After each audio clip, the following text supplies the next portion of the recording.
bonjour à tous, Franck Muller, ici Lyon, nous sommes mardi 28 juillet. Encore merci pour tous vos commentaires sur la précédente vidéo qui traitait de l'incapacité du maire de Lyon à s'émouvoir sur le tragique accident, enfin plutôt le meurtre de cette jeune Axel qui a été entraînée sous les roues d'une voiture pendant 800 mètres, volontairement, bien entendu. Bien. Eh bien oui, effectivement, à lire certaines presses, on pourrait croire que rien ne se passe, pas un mot sur le meurtre sauvage d'une aide-soignante de 23 ans à Lyon, on en parlait, aucun lien n'est fait avec celui du chauffeur de bus à Bayonne ou encore le meurtre de la gendarme Mélanie, d'Adrien Pérez et de tant d'autres. Le réel est cruel et il faut donc le dissimuler. Et quand la dissimulation n'est plus possible, il reste une certaine euphémisation ou l'oubli de détails cruciaux. Tout est dans la façon de retranscrire les informations quand on est obligé de les retranscrire. Par contre, entends-je quelque chose? Le silence est assourdissant. Omar Sy, où es-tu? Camélia Jordana, Yannick Noah, où êtes-vous? Vous n'avez rien à dire? Ah, ce n'est pas une personne de couleur qui est victime de la barbarie. Ah, d'accord. Les Blancs peuvent crever tranquilles. D'accord, ok, ça marche. Voilà, on dirait que certains font tout pour que la réalité de l'ensauvagement brutal de la société française soit perçue comme un simple fait divers isolé. Mais c'est des faits divers, mais il y en a plusieurs par jour, hein, et tous les jours de la semaine. Voilà, hein. Il y a un laxisme, c'est pas un racisme systémique, c'est un laxisme systémique sur l'insécurité. Alors, récemment, le Premier ministre s'est rendu à Nice pour présenter son plan contre l'insécurité, accompagné de Gérald Darmanin et d'Éric Dupond-Moretti. Le même jour, le corps d'un jeune homme sans vie a été retrouvé dans le quartier de l'Ariane. Il serait mort suite à des coups de couteau. Dans la nuit du 24 au 25 juillet, 2 autres agressions se sont déroulées à Nice. La première agression s'est déroulée dans le quartier du Port. Un trentenaire a été poignardé au niveau du thorax, pronostic vital engagé. Dans le centre-ville, une bagarre a éclaté. Un autre trentenaire a été admis aux urgences pour une blessure à la tête. Pire, la fameuse fusillade qui avait éclaté le 20 juillet dans le quartier des Moulins, connu pour son trafic de drogue.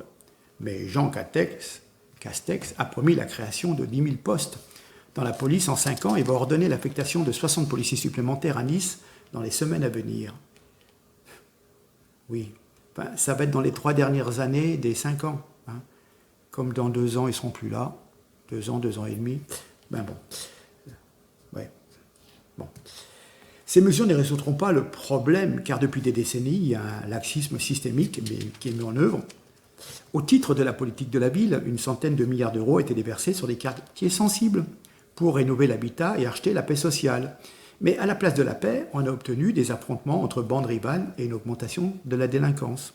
La justice a mis en place un laxisme institutionnalisé concernant l'application des peines. Les petites peines ne sont pas exécutées par manque de place dans les prisons et des juges de non-application des peines sont chargés de faire sortir les délinquants par anticipation. Ces derniers mois, la ministre de la Justice Belloubet a fait sortir 12 000, 13 000 personnes à cause, soi-disant, du coronavirus, alors que les honnêtes gens, eux, étaient confinés pour la même cause. Oui, nous, on était emprisonnés chez nous et les autres étaient dans la rue. Enfin bref. Cette idéologie cosmopolite, multiculturelle, explique ce laxisme systémique. L'immigration de masse doit permettre de remplacer les Gaulois réfractaires par des chances pour la France. Les médias de propagande sont chargés de masquer les prénoms des délinquants, voire de les remplacer. Une noble langue, digne d'une société totalitaire, est mise en œuvre. La politique de la ville signifie arrosage des banlieues d'immigration au détriment de la France profonde. Pour les jeunes, il faut décoder des délinquants issus de l'immigration. Le mot incivilité recouvre en réalité des actes de délinquance. Un quartier sensible est un quartier gangréné par le trafic de drogue et sous le contrôle de racailles. La loi Avia, heureusement retoquée par le Conseil constitutionnel, avait pour ambition de museler la liberté d'expression sur les réseaux sociaux. Ouf, pour l'instant, on est passé à travers. Jean Castex est un homme du système. Il n'a aucune envie de changer de politique. Il a fait une opération de communication, mais le laxisme institutionnalisé va perdurer. Alors, oui, alors, ces paroxysmes de violence nous horrifient. Hein. Et puis ça passe. Et puis il y a le fait divers suivant. Voilà. Enfin, maintenant, les faits divers se rapprochent énormément. Hein. Mais enfin bon, normés, tranquilles, bonnes gens. Il se trouvera toujours un sociologue pour vous expliquer que le nombre d'homicides a baissé depuis le 19e siècle. Enfin bref. Je tiens quand même à rappeler que le nombre d'homicides, de cambriolage et d'agressions par habitant est supérieur en France à ce qu'il est dans les pays européens comparables. Hein. Royaume-Uni, Allemagne, Italie. Voilà.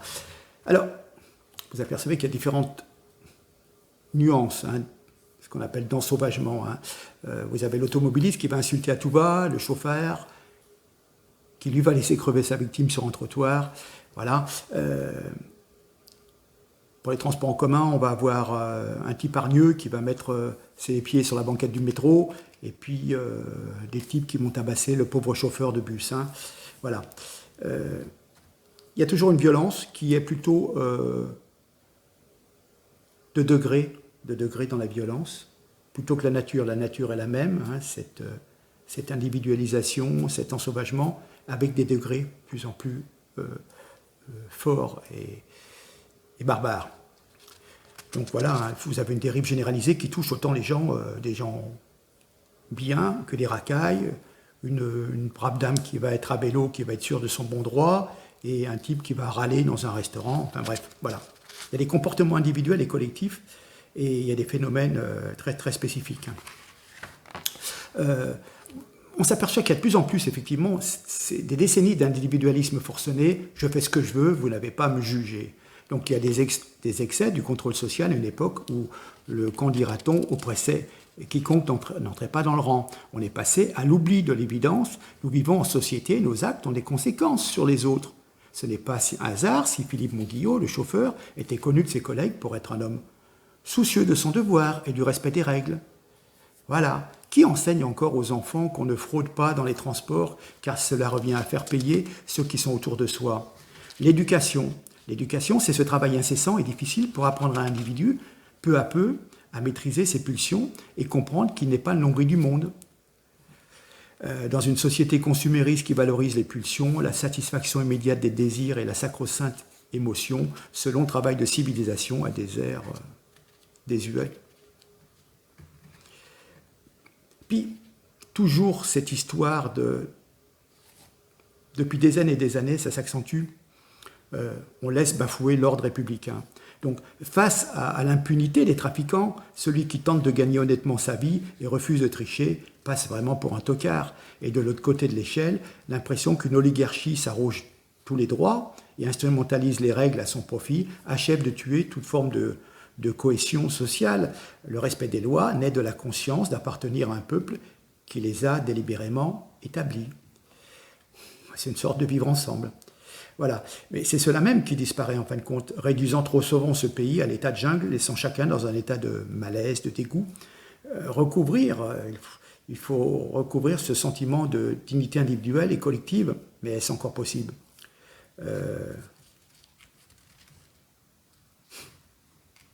Faut-il ériger en héros ceux qui, comme le chauffeur de bus, Philippe Monguillot, refusent la lâche indifférence et se sentent responsables des règles communes? C'est compliqué, très très compliqué. Bon, quelques petits rappels. 4 juillet, le chauffeur circulant malgré un permis annulé tente d'éviter une heurse. La gendarme Mélanie est fauchée. 5 juillet, Philippe Monguillot est aux commandes de la ligne T1 du tram-bus de Bayonne. Il est roué de coups.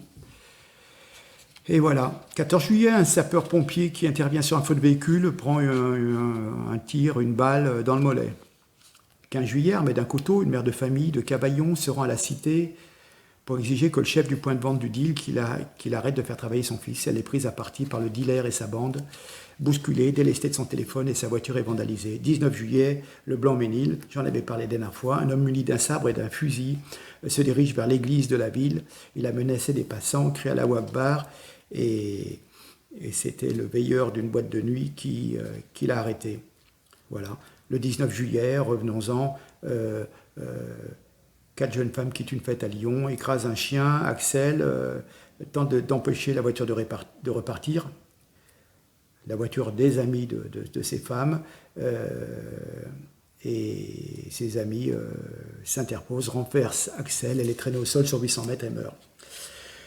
Et en fin de compte, je m'aperçois d'après les commentaires sur ma dernière vidéo, peu de personnes sont au courant.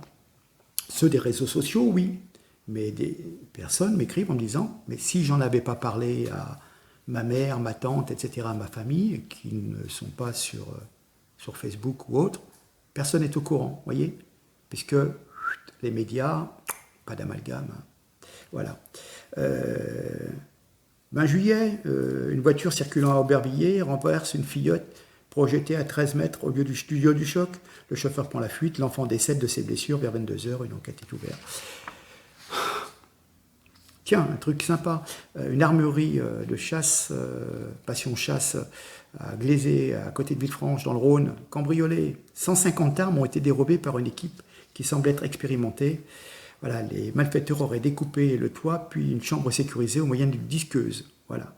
L'enquête a été confiée à la PJ de Lyon, ce qui veut dire qu'il y a 150 armes de gros calibre qui se baladent dans la nature, ou plutôt dans les cités. Ah tiens, en fait, oui, toujours dans la barbarie, à Toussieux, en banlieue lyonnaise aussi. Un rodéo urbain s'est déroulé, cassant le sommeil de nombreux habitants réveillés par les passages incessants et à haute vitesse d'une voiture. Le conseiller municipal, délégué à la sécurité, il entend ce bruit, il se lève, il est même pieds nus d'ailleurs, il tente de s'interposer pour faire stopper la grosse cylindrée qui passait devant chez lui dans la grande rue de Toussieux. Le chauffard a accéléré, a percuté l'élu. Ce dernier s'en sort avec une légère blessure au pied et il va porter plainte, et voilà. Comme disait, j'ai l'impression qu'en fin de compte, on a plus de chances de mourir assassiné par une chance pour la France que de mourir du Covid. Hein. Mais simplement, on vous le masque, hein, et on vous fait tout un cinéma sur le Covid.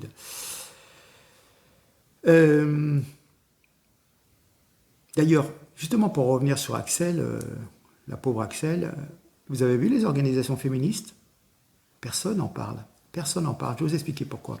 Parce qu'en fin de compte, depuis la prise de fonction de Darmanin, nouveau ministre de l'Intérieur, c'est l'effervescence chez les féministes. Il faut trouver coûte que coûte. Balance ton porc, hein, du porc à balancer, faire replonger le ministre dans l'auge à cochon. Hein, voilà. Alors, bon, on parle des viols, enfin, bon, des pressions sexuelles de Gérald Darmanin, mais une jeune femme qui se fait démembrer sous les roues d'une voiture, quelle importance pour les femmes? Ça ne sert pas la cause. Et puis ça risque d'attirer les regards sur une catégorie de population déjà odieusement discriminée, hein, d'après le langage officiel. Alors, entre Darmanin, justement, et Dupond-Moretti se déploie un jeu de rôle fait pour duper les abrutis, les lecteurs des médias classiques. Dans le rôle du méchant, vous avez Darmanin qui fait des moulinets de bras, faisant croire à sa détermination pour combattre la délinquance. En réalité, chacun sait, vous devrez savoir qu'un ministre de l'Intérieur n'a aucun pouvoir sur la justice, qui est le maillon faible de la chaîne de répression. Ce sont les procureurs qui poursuivent et les juges qui condamnent ou libèrent quand il n'y a plus de place en prison. Le ministre de la Justice a le pouvoir d'orienter la politique pénale. Celle de Dupond-Moretti est très connue, c'est l'avocat people, et il a marqué les esprits, effectivement, en jouant au baby-foot avec les détenus. Voilà, pour lutter contre la délinquance, il faudrait construire des prisons, mais l'avocat préféré des médias, du people, propose au contraire de les vider en favorisant des mesures de substitution, expression pudique pour ne pas dire qu'on laissera encore plus de voyous dans la nature. Au fait, tiens, j'en reviens à l'incendie de la cathédrale de Nantes. Voilà. Alors, je suis un peu triste pour les gens de gauche. Hein, on ne pourra plus traiter aussi facilement de complotistes, voire de fascistes, ceux qui se sont interrogés sur l'incendie de la cathédrale de Nantes. Et oui, remarquez, il aura encore possible d'injurier ceux qui ne croient pas un seul instant à l'origine accidentelle de l'incendie de Notre-Dame. Hein. Tous les spécialistes expliquent qu'une charpente aussi ancienne qu'à Notre-Dame est naturellement protégée du feu, et Notre-Dame avait brûlé en 2 heures. Qui sont les complotistes? Ceux qui propagent les fables entretenues par le gouvernement, ou ceux qui tentent honnêtement de trouver la vérité en écoutant des spécialistes indépendants? Voilà. Au départ, on a dit que le migrant expulsable, auteur de l'incendie de Nantes, était un stagiaire du diocèse. Enfin, une telle mauvaise foi laisse pantois Quelques jours après l'incendie, France 2 présente avec assurance la thèse du court-circuit dans le réseau de la cathédrale, produisant à l'appui de sa thèse une photo d'une armoire électrique brûlée, couverte pourtant par le secret de l'instruction. Voilà. Enfin bon, il faut quand même blâmer l'inconséquence et même la crétinerie de l'évêque de Nantes qui confie les clés de la cathédrale à un migrant qui était expulsable. Hein. L'accueil en humanité d'un frère dans la peine ne doit pas conduire à transgresser la loi en accueillant un voyou manipulateur qui a su exploiter l'incroyable bêtise de ces idéalistes au petit pied. Et donc, le diocèse porte une lourde responsabilité dans ce scandale. Hein. Donc, en fin de compte, ça devient une victime. Ça devient un pauvre migrant qui est une victime de la société. Ce que je veux dire par là, quand on entend l'avocat du Rwandais qui a mis le feu, il devient en quelques phrases un croyant en repentance. Voilà. Le délinquant devient une victime de la société, le criminel passe pour une victime. Donc l'Église va pardonner, mais le pardon n'exclut pas la justice. Il pourrait être condamné à 10 ans, mais enfin, on va lui trouver des circonstances atténuante. Hein. Enfin, tiens, en fait, encore un autre truc, mais enfin bon, je pourrais en rester des heures, hein, mais grâce au socialisme à la française, un melting pot, une mosaïque de peuplement plus ou moins contrôlable, nouveau déferlement de violence gratuite qui s'est déroulé dans une petite commune de l'Aube, mercredi dernier, vexés de cette vue notifier leur absence de maîtrise des règles les plus élémentaires de la courtoisie avec une jeune fille, une trentaine de voyous, s'en sont pris à elle et à son ami avec sauvagerie. C'était le 22 juillet à Ménil-Saint-Père, une commune de moins de 500 habitants, à 25 km à l'est de Troyes, au bord du lac d'Orient. Voilà, hein. D'une bande de jeunes, ils ont tous squatté, ils ont utilisé les chaises, les tables du bistrot, ils avaient la pression, les pauvres commerçants, et puis ils ont essayé de ranger leur matériel, leurs tables, leurs chaises, et puis une jeune femme, abasourdie par le manque de correction de la petite bande de voyous, elle leur a fait une remarque, et en fin de compte, elle a été frappée et transportée à l'hôpital dans la foulée. Hein, voilà. Et d'ailleurs, les commerçants disent cette année c'est pire, on nous manque de respect tout le temps, on nous jette les billets, et ce sont des jeunes en bande qui se croient tout permis. Voilà, la triste réalité. Hein. Évidemment, la quiétude qui restait autrefois sur la plage de Ménil-Saint-Père ne semble plus qu'être qu'un lointain souvenir, désormais remplacé par la musique à fond, les ballons de foot, les déchets à même le sol. Voilà une situation préoccupante où la violence, le dispute à l'incivilité. Voilà. Évidemment, les touristes désertent la plage à cause de la présence de jeunes voyous qui déferlent depuis l'agglomération troyenne. Voilà. Les commerçants veulent faire une pétition pour alerter les pouvoirs publics. Il faudrait une patrouille permanente de gendarmes, nous dit les commerçants. Voilà. Oui, donc j'en reviens à ce que disait à l'époque, il y a de fortes longues années, Poniatowski. C'est une tragique illusion de vouloir faire coexister, décidément, c'est la fin de journée, dans un même pays, des communautés ayant des civilisations différentes. L'affrontement est alors inéluctable. Les grands conflits ne sont pas des conflits de race, mais de croyances et de culture. C'est tout. Quand on n'a pas les mêmes croyances et les mêmes cultures, on a du mal. Et c'est de plus en plus d'actualité ces jours-ci, vous voyez. Nous serons toujours des incroyants pour certains. Hein. Donc notre mort ne compte peu. Hein. D'ailleurs, qu'est-ce qu'il nous disait ? Il nous disait à l'époque, en 90, les mesures à prendre sont sévères, il ne faudra pas que le vieux pays frémisse de réprobation chaque fois qu'un avion rapatriera des envahisseurs illégaux. Il faut donc ainsi que ce cher vieux pays restitue à l'État sa place normale. Les libéraux l'ont affaibli, les socialistes l'ont détruit. Il n'y a plus d'État. Il n'y a plus d'État. Quand des tas de personnes sont rentrées illégalement, donc sont en infraction avec la loi, et ensuite elles ont le toupet de manifester et de demander des papiers, et plus tout ce qui va avec, à un moment vous dites, attends, voilà quoi, si moi je suis en contravention avec la loi, je ne vais pas encore avoir le toupet de demander des tas de choses.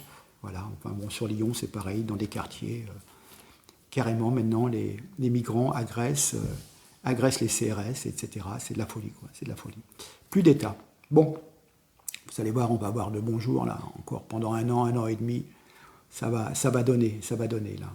Puis on m'a fait la réflexion, mais c'est peut-être vrai. Vous savez que, compte tenu un petit peu des problèmes de Covid, de frontières fermées, de soucis comme ça,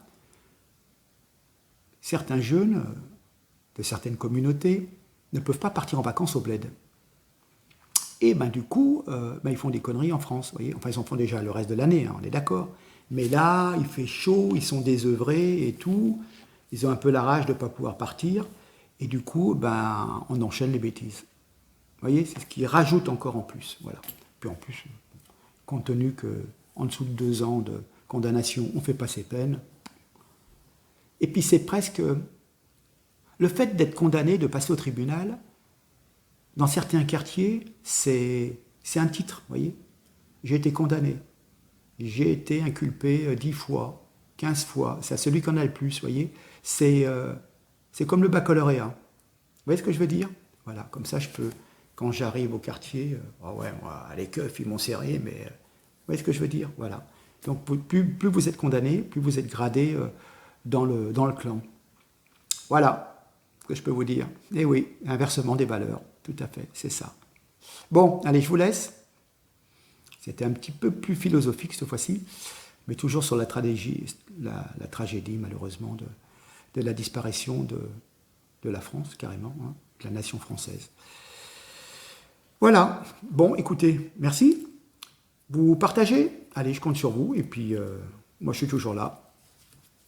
Allez, merci, à très bientôt. Je vous embrasse tous à travers tout le monde.